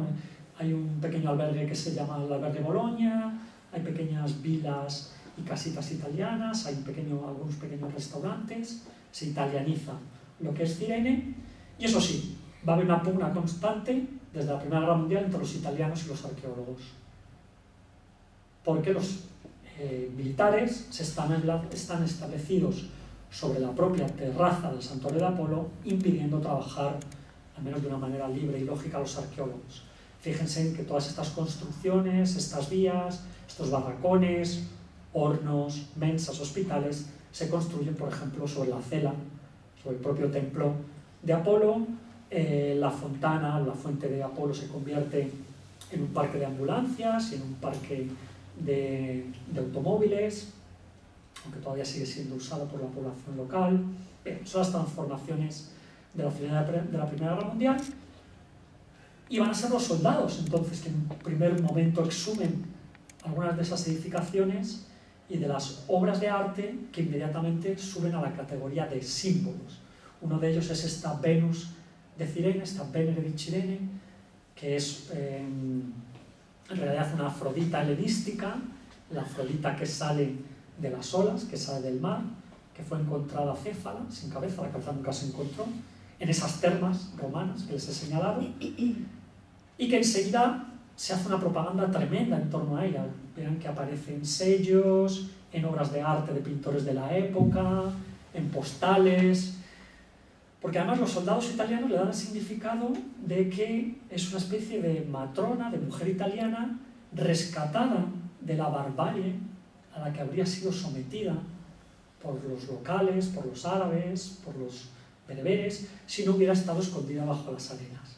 No solo la han rescatado de las arenas, sino que han evitado que sea vandalizada por parte de los locales, ¿no? De los libios.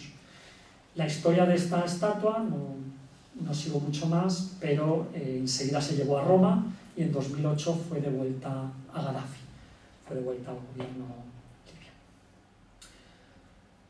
La Italia de esos años 20, 30, la Libia de esos años entra en lo que es un proceso de modernización, ¿no? Un proceso en el que se quiere hacer que Libia se ponga a la misma altura que otras poblaciones del Mediterráneo, que la Argelia, el Túnez francés, el Egipto y el Sudán, sí, ingleses, vamos a decir, un lugar donde se visite, donde vayan los turistas, no solamente italianos, sino de toda Europa. Entonces la clave es la modernidad. Los italianos, los nuevos romanos, aportan esas claves de lo que son la modernidad. Las ciudades aportan todas las nuevas infraestructuras, las vías, los negocios, las industrias, los caminos, las nuevas colonias agrícolas con las que se va a explotar el territorio, las nuevas carreras de coches, los nuevos espectáculos. Aquí ven algunas imágenes de cómo Trípoli y Bengasi son las ciudades italianas de moda, algo más en los años 30. La construcción de grandes vías como la que recorre toda la costa hasta Egipto, ¿no? La Vía Balbia, por Italo Balbo, con este fantástico arco coronado por una frase, un poema de Horacio, ¿no? El sol nunca verá nada más grande que Roma. Luego a Gaddafi lo destruyó en el año 73. La utilización de los antiguos monumentos, como el Teatro de Sabrata, donde se escenifican nuevas obras teatrales. En el año 37, el propio Mussolini asiste aquí en Sabrata a ver Edipo Rey, las carreras de coche, ¿no? El Grand Prix de Trípoli, los nuevos espectáculos que dan los romanos del siglo XX, las ferias de Trípoli. Y eso va acompañado de una modernización de las infraestructuras turísticas. Nuevos hoteles, como el gran albergue de las excavaciones de Cirene, en la parte inferior, o nuevos museos, como en el propio yacimiento. Se habilitan algunas salas de esas termas, pero principalmente se trasladan obras desde Bengasi de nuevo a Cirene, ¿no? El Museo del Strategelium. Vean algunas descripciones que hacen los viajeros de la época de todo lo que está sucediendo en la Libia italiana. Este mismo Luis Bertrand, que antes se lo mostraba, entrando en ese gran albergue de Cirene, que está aquí en la parte inferior derecha, dice: qué sorpresa encontrar este país perdido, estas llanuras desiertas, de repente habitaciones lujosamente amuebladas, con baños abiertos a este fantástico paisaje. Y un periodista, ¿no? George Steele, que luego documentará la guerra de Etiopía, como dice, los italianos la verdad es que han conseguido hacer los mejores hoteles de África. Quizá los árabes, la población local, no se ve muy identificada con esas construcciones, no lo ven como su propia ciudad, pero claro, para los italianos son las tiendas de ropa, los pórticos, los cafés. Esa modernidad que se busca para el turismo se traslada al campo de la arqueología. Es el momento en el que se potencia la Atenas de África, aunque siempre va a contrastar con el otro gran yacimiento de la Tripolitania, con Leptis Magna. Hay más inversiones en Leptis Magna, que es más romana, se puede defender más su romanocentrismo que el helenocentrismo de Cirene, que aún así, bueno, en el siglo III después de Cristo había pasado a llamarse Claudiópolis, o sea que también era muy romana. Y por supuesto desde el siglo I a.C. estaba gobernada por los romanos. Se va a dar un movimiento desde 1930 de mucha oposición a que la población beduina que todavía habita en esas tumbas o montando sus tiendas de campaña digamos, en los prados circundantes sigan allí. Vean cómo los arqueólogos italianos van a estar verdaderamente en la misma sintonía que el gobierno fascista, que el gobierno de Mussolini, ¿no? Vean este texto, la verdad es que tan duro, a la derecha de un arqueólogo, este personaje de aquí, Carlo Anti, que un poco, bueno, coge una figura aislada, este Ali, este muchacho libio, que lo ridiculiza, ¿no? Lo que construyen los beduinos son las tiendas, ¿no? Dice Ali, no seas ese parásito vagabundo de la tierra en que has nacido, parásito que no deja huella en ella. Esto lo escribe un arqueólogo. Estás empobreciendo cada día más el yacimiento, llevando a tus cabras a pastar. Casi piensa en esas imágenes que tenemos del siglo XIX. Ya no necesitamos estas tiendas, necesitamos los bloques de piedra, las nuevas construcciones, todo esto bien tallado, ¿no? Como sucede en el templo de Apolo. Fíjate en lo que hicieron los antepasados nuestros, de los italianos, no la pobreza en la que vivís vosotros. Tanto es así que el carnicero del Fezzan, o del Fezzan, Graziani, en 1930 decreta la expulsión de los nativos del yacimiento. La población civil se traslada a la costa, a Polonia. 1930, quien no está siendo encerrado en los campos de concentración, porque esta labor arqueológica está sucediendo a la par que todo lo que les he comentado de los campos de concentración, los movimientos de población y la masacre de miles y miles de libios. Pues Cirene debe de inventario arqueológica a partir de 1930. En el campo de la arqueología, y ya voy terminando, simplemente para alcanzar ese yacimiento ideal que muestre la grandeza del pasado, a ser posible el romano, y la perfección de las ciudades, de la topografía de las ciudades romanas, consiste pues, en los medios arqueológicos más, digamos, más modernos, ¿no? más evolucionados de la época. Grandes anastilosis, levantar de nuevo las ciudades. Esto fue criticadísimo por arqueólogos de otras nacionalidades, porque decían que la ciencia estaba siendo subordinada a esta labor política, a mostrar los yacimientos completos, ¿no?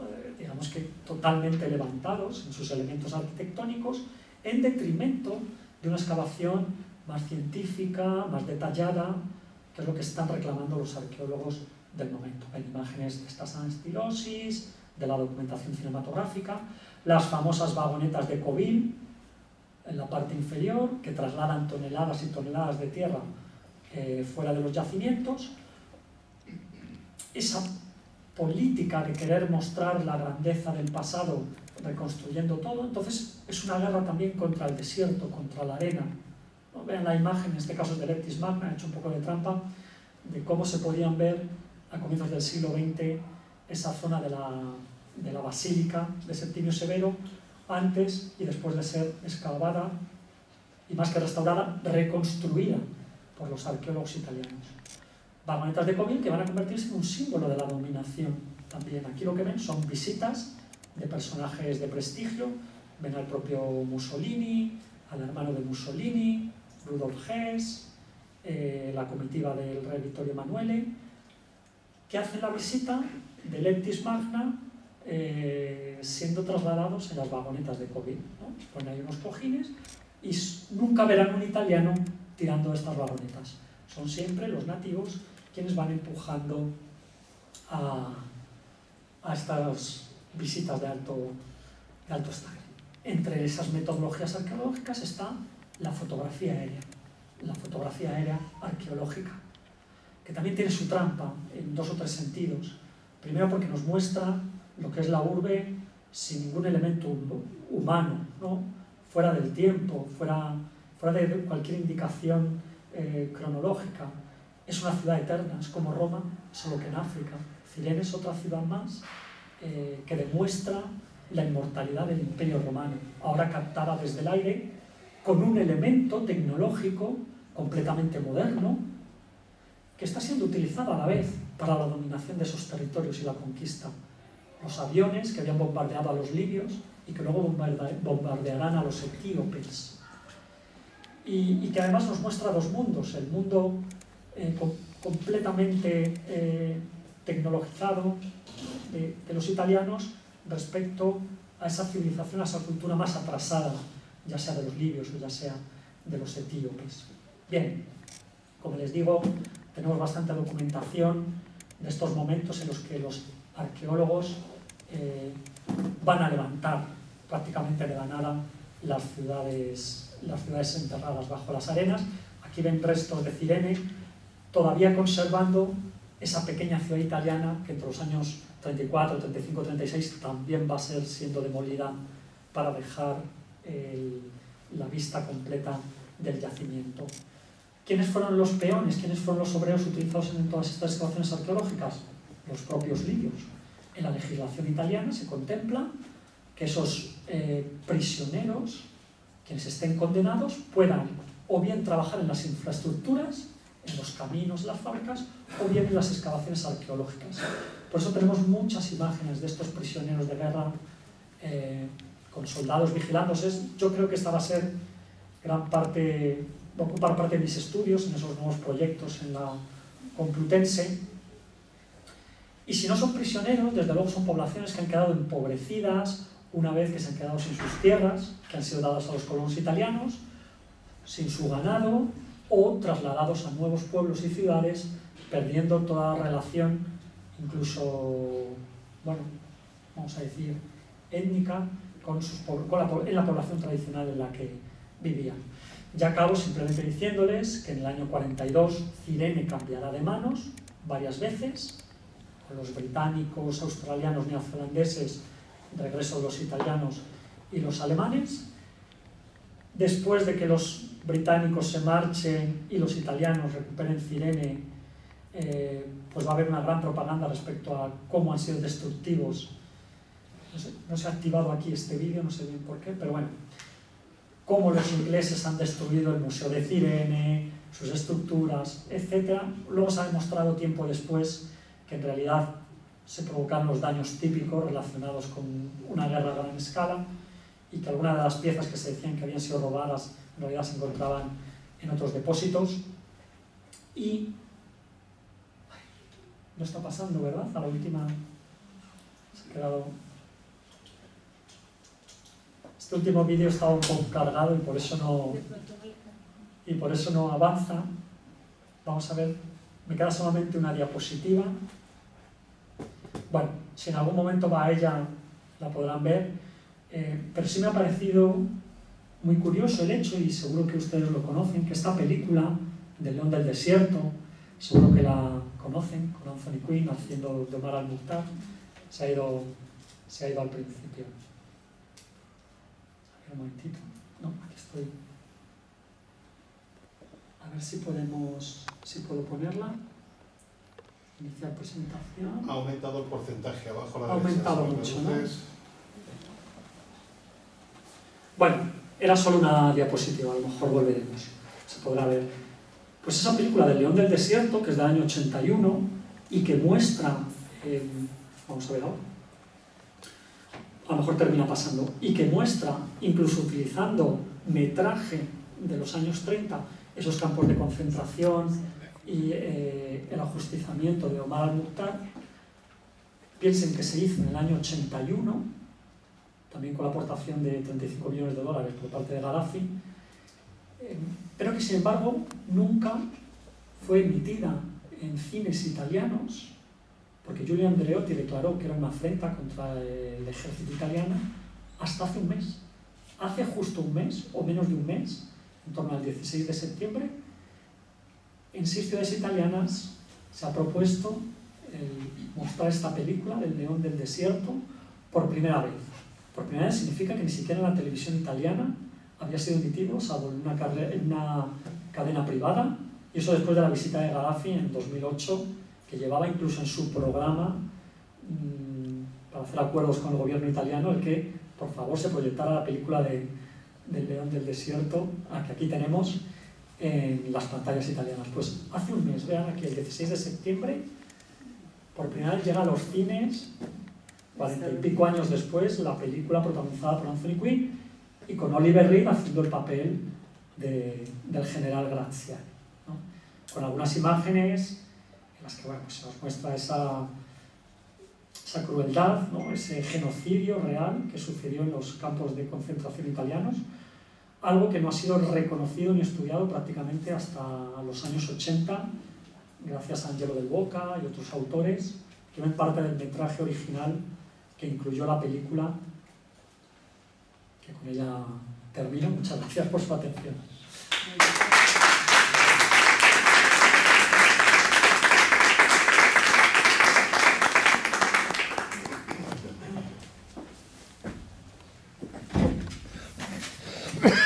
Bueno, yo creo que estamos todos de acuerdo que hay que poner en valor el trabajo de nuestro conferenciante, el doctor García Sánchez, y además envidiamos ese proyecto. Lo que me gustaría, si no tienes inconveniente, es que describas exactamente en qué va a consistir tu proyecto de investigación.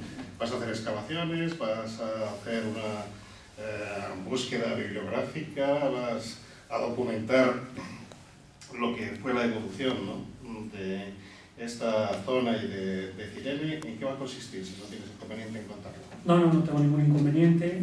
Bueno, aquí se encuentra el investigador principal de este proyecto, que, como les decía al comienzo, está basado en el colonialismo visual, es decir, en el estudio a través de la imagen, pero también con las comparaciones textuales, de pues darnos indicaciones de cómo podemos leer las imágenes en clave colonial, en clave de comportamientos desde el siglo XIX y el siglo XX, pues en zonas colonizadas. Ahora en este segundo proyecto, por parte de España y Portugal, pero bueno, yo me dedico, lo hice de la parte de Francia en el primer proyecto, en este me dedicaba a la parte de Italia. Y entonces no es un proyecto de excavaciones, es un proyecto de archivo y de documentación. Yo he comenzado documentándome bibliográficamente, también, como decía, haciendo distintos viajes a Roma. Y bueno, pues he visto 2 o 3 vías de penetración en realidad en un proyecto que, siendo yo arqueólogo, depende, sin embargo, de profesores de historia contemporánea. Pues he visto esa salida, ¿no?, a través del empleo de los prisioneros y las excavaciones arqueológicas, el comportamiento de los arqueólogos en contexto de guerra. He encontrado noticias interesantes que creo que estas sí son bastante inéditas, sobre la prostitución en los yacimientos líbicos, de la cual se aprovechaban y explotaban los arqueólogos italianos, y además muy particularmente en Cirene. Esto es algo que estoy explorando ahora mismo. Y bueno, tenemos por delante 4 años de trabajo, o sea que estamos comenzando. ¿El tema de la prostitución, de dónde eran las chicas? Son locales, son mujeres locales. ¿Chicas y chicos o solo chicas? En principio he encontrado solo chicas, ya veremos más adelante lo que va saliendo, que entronca muy bien con todo lo que es ese imaginario y esa iconografía de lo que se llama el harén árabe, ¿no?, que ya ha sido estudiado por algunos autores, de la imagen femenina, los estereotipos, los deseos, bueno, todo lo que existe en torno a la imagen de la mujer, cómo se politiza, cómo se utiliza tanto en la metrópolis como en la propia Libia, aunque sucede lo mismo en Túnez y en Argelia. Bueno, también abundar un poco en los temas de género, en este tipo de estudios que están ahora más de moda y más en boga. ¿Has viajado a Cirene? No, por desgracia no. Por eso estuve consultando la semana pasada lo que decía el Ministerio de Asuntos Exteriores, para ver si me daba ánimos, si me animaba a poder realizar este viaje. Pero en ninguno de tus viajes a Túnez te planteaste pasar a Libia, cuando era factible, cuando era posible, ¿no? No, la verdad es que nunca lo he hecho. También es cierto que he empezado con estos proyectos del norte de África hace básicamente 12 años o así, y en principio los 10 primeros años los basé en Túnez. Entonces ahí sí hemos tenido excavaciones arqueológicas, allí sí hemos estado yendo sin ningún problema. te lo plantees cuando sea posible, cuando te deje. Desde luego es un lugar al que quería siempre ir. Perdón. Muy bien, ¿alguno de los presentes quiere preguntar algo a nuestro invitado? ¿Quiere plantear alguna duda, alguna cuestión? No, yo puedo seguir preguntándote, yo tengo mucha curiosidad, ¿no? Pero si alguien de los presentes, adelante, por favor. Sí, ha comentado que eran muy críticas los arqueólogos de otros lugares con lo que se hacía de levantar las excavaciones. Sí. ¿Cuál sería o sea, qué tiene de malo el que se vea todo? ¿O cuál sería la forma correcta? ¿Cómo lo ve usted? Bueno, pues en primer lugar, estas excavaciones se hicieron de una manera rapidísima.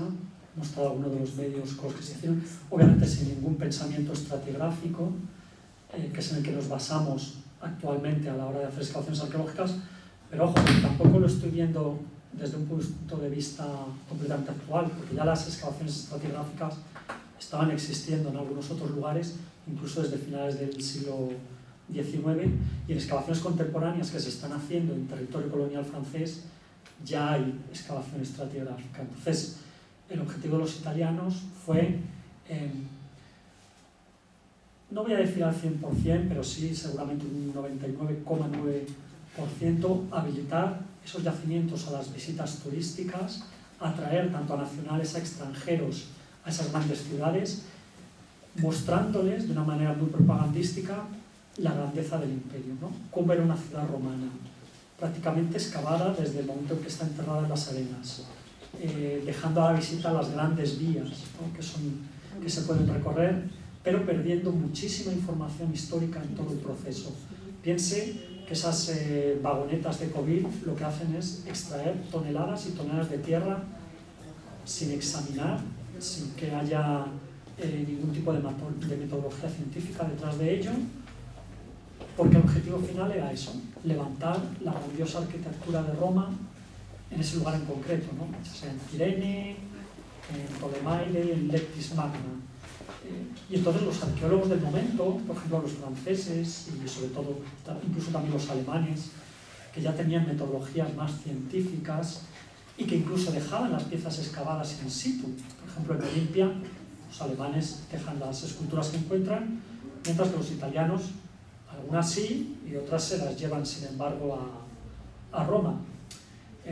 Entonces ese es el problema de esas anastilosis tan brutales, que no están escorando hacia el lado de la creación científica, sino al de la propaganda política, más que nada. Entonces eso fue lo que objetaron siempre los contemporáneos. Adelante. Bueno, Jorge, enhorabuena por la conferencia, que no das conferencia pequeña, ¿eh? Lo siento. Pero, siempre se me va el tiempo. Pero a mí me ha encantado la parte en la que, bueno, claro, yo pertenezco a ese grupo de contemporaneístas con los que vas a trabajar ahora, en el que has vinculado, claro, la acción arqueológica italiana en la Cirenaica o en la otra ciudad que no me acuerdo cómo se llama. La Tripolitania. Sí, en la Tripolitania, con la fuerza o el proceso de toma del poder del fascismo en Italia. Lo digo porque Libia, digamos que y la guerra de Libia de 1911 fue un momento fundamental en el origen del propio fascismo italiano. Eso sí que lo sé yo por algunos autores, como Sterhel, en un libro sobre los orígenes del fascismo, en el que él demuestra recientemente cómo Mussolini, todavía perteneciendo al Partido Socialista y siendo uno de los líderes del Partido Socialista en Italia, se opone ferozmente a la guerra de Libia en 1911 e incluso lidera unas huelgas generales en su región, de la cual era el líder del Partido Socialista en esa región, para oponerse a esa guerra de Libia. Y el fracaso de esas huelgas generales es el comienzo de la transformación de Mussolini poco a poco desde el socialismo luego hasta el fascismo. Y precisamente cuando estalla la Primera Guerra Mundial, Mussolini ya será abiertamente militarista. Y por lo tanto, digamos que Libia está en el corazón del origen de lo que va a ser la transformación en buena parte del movimiento fascista, o por lo menos del jefe político que va a convertir a ese fascismo de un movimiento cultural en un movimiento político, en Italia, que es el primer país y el país, digamos, de raigambre del primer fascismo, y como luego, claro, a través de lo que tú has mostrado, pues eso sigue teniendo un papel fundamental en la construcción de determinados discursos visuales, narrativos, etc., sobre el pasado italiano, el glorioso pasado de Roma y su relación con el intento del régimen de apropiarse de ese pasado y construir en buena medida el sistema político en torno a ese pasado. Entonces, más que una pregunta, era una reflexión acerca de ese papel tan importante que juega Libia en la Italia fascista, pero también en el origen del movimiento fascista italiano. No solo eso, sino que luego Libia se convierte en provincia italiana. Creo que es en el año 37, es territorio italiano, ¿no? Se convierte, y en ese mismo año 37 es muy curioso cómo Mussolini, en su viaje que hace a Libia, escenifica además la defensa que va a hacer de la población musulmana. Se le entrega lo que se llama la espada del Islam, que creo que además estaba hecha en Florencia la espada, pero bueno, está donada por el pueblo libio a la obra civilizadora de Mussolini. Se hace una escultura que creo que luego está en Trípoli hasta el final del régimen, y son años en los que, claro, hay pensamientos muy contradictorios, muy encontrados, ¿no? De cómo un régimen como el fascista, que luego se convierte desde el año 38 en claramente racista, eso lo tiene que compaginar con una población libia, y hay discursos históricos como que los libios pues, son más bien blancos, mediterráneos, en contraposición a eritreos, somalíes, etíopes. Bueno, son lecturas que estoy haciendo últimamente de las publicaciones de la época, y luego en una segunda fase, quizá ya después de las navidades o hacia finales de curso, pues ya intentaré entrar en los archivos también. Pero vamos, como decía anteriormente, tenemos 4 años de trabajo por delante. ¿Alguien más que intervenir? Bueno, lo que también le queda patente es el tremendo expolio, el gran saqueo, ¿no?, que han sufrido todos estos yacimientos, en los que los líderes, yo creo que han sido sobre todo franceses e ingleses. Si me equivoco, por favor, corrígeme.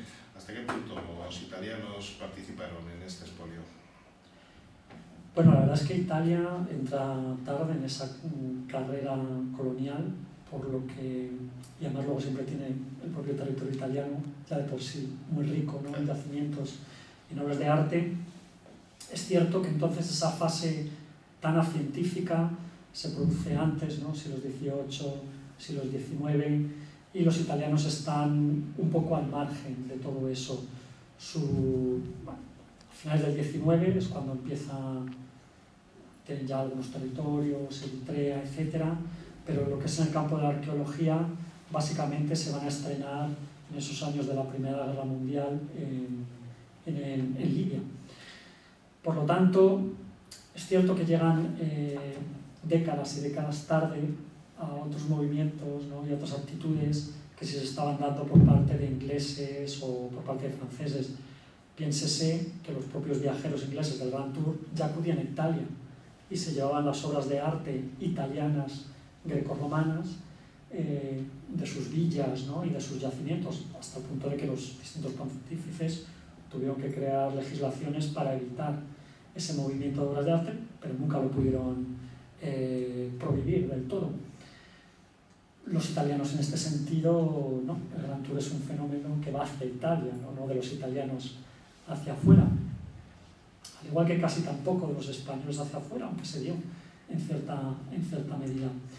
Entonces, en ese sentido, es aquí y en este momento, en Libia, donde empieza ese expolio. Es cierto que no lo es tanto, porque si consideramos como expolio la extracción de materiales y de obras de arte, gran parte de ellos se quedan allí, se quedan en la propia Libia, pero sí conlleva la destrucción de los mismos, porque, por ejemplo, y al hilo de la pregunta que me hacía usted, lo que interesaba era llegar al pasado romano, grecorromano. Entonces, todo lo que había por encima directamente es destruido. Por ejemplo, todo lo tardo antiguo ya no interesa, siglo V después de Cristo. Pero bueno, eso es medieval, eso es de época, digamos, de decadencia del imperio.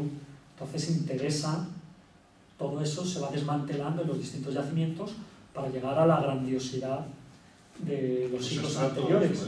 De la época romana, ¿no? Claro, claro. Y los alemanes, concretamente su presencia durante la Segunda Guerra Mundial, ¿qué papel tuvieron en estos yacimientos, en este país en concreto? Bueno, los yacimientos, ninguna.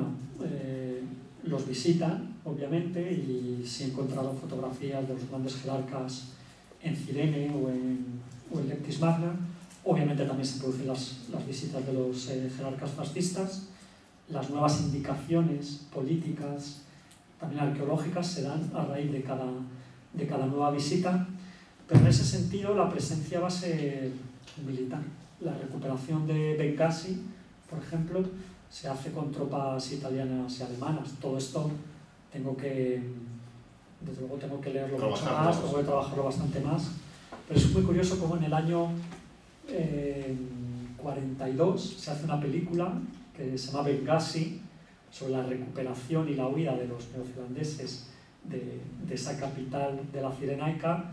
Y bueno, pues sale todo el pueblo, fue rodada en plena guerra, y sale todo el pueblo con banderas italianas, pero también con esvástica, a aclamar a los liberadores, que son las tropas alemanas, que han expulsado a las británicas. Entonces, desde luego, pues bueno, juegan un papel importante en las guerras del norte de África, como todos sabemos. Además, estamos muy cerca de la frontera con Egipto. Muy bien, pues si no quiere preguntar nadie más, yo quiero de nuevo agradecerle al profesor García Sánchez su magnífica conferencia, que nos haya articulado este ciclo. Estoy convencido que vamos a disfrutar con las demás, casi tanto como con la de hoy. Animarle en la tarea que tiene por delante. 4 años dan mucho de sí y esperamos que cuando lo considere, pero que nos venga a contar novedades. Estoy convencido que va a encontrar muchas cosas nuevas, ¿no? Vas a enriquecer, ¿no?, este estudio, y pues si no tienes inconvenientes, estaremos encantados de que pases por aquí el próximo año, ¿no?, con una nueva conferencia hablándonos de todos esos descubrimientos que vayas de alguna forma desvelando, ¿no? Porque de alguna forma también, como tú decías en tu intervención, vuestra labor es incitarnos, ¿no?, a adentrarnos en la historia, a adentrarnos también en estos lugares. Ojalá pudiésemos, ¿no? La verdad es que vamos a estar muy cerca, como hemos comentado antes, pero si antes que era factible podíamos pasar, era difícil, ahora es que es prácticamente imposible y peligroso. Entonces, sí, de hecho Libia no es el único país afectado. Por ejemplo, ya para terminar, en Túnez también algunas excavaciones arqueológicas y algunos proyectos no han sido concedidos este año, los permisos. este año. Y en la propia Tipasa, de la que nos hablarán pasado mañana, tampoco este año se ha podido ir a actuar allí porque no se han concedido los permisos. Algunos años sí, otros no, siempre depende también de las relaciones diplomáticas. Entonces, trabajando en esos países no sabes lo que puede suceder de un momento a otro. Pues muchas gracias, Jorge. Muchas gracias a todos los presentes. Les esperamos mañana a las 7:30 con la conferencia, como hemos dicho al principio, de Ángel Carlos Aguayo Pérez sobre la exploración subacuática de Alejandría, ¿no? Y bueno, pues yo creo que vamos a agradecer de nuevo, de una forma sencilla pero auténtica, el esfuerzo que ha supuesto esa conferencia, que ha sido densa, larga, pero muy interesante. Un aplauso para todos. Gracias.